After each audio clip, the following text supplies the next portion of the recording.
This pear and blueberry tart recipe has a delicious and creamy almond filling topped with sweet fruits. Enjoy this dessert after every meal with the help of this video, brought to you by recipes.net. Preheat the oven to 350 degrees Fahrenheit. In a mixing bowl, add the unsalted butter, eggs, almond flour, granulated sugar, almond extract, and vanilla extract. Beat until combined and creamy. Into a pre-made pie crust, pour the mixture and spread evenly.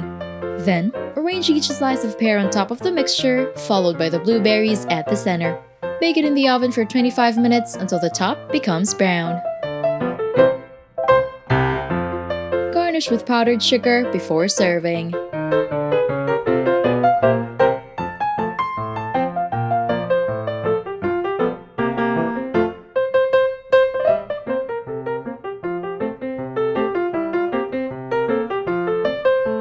Don't forget to hit like, subscribe, and turn on that notification bell to catch more easy and tasty dishes to try at home.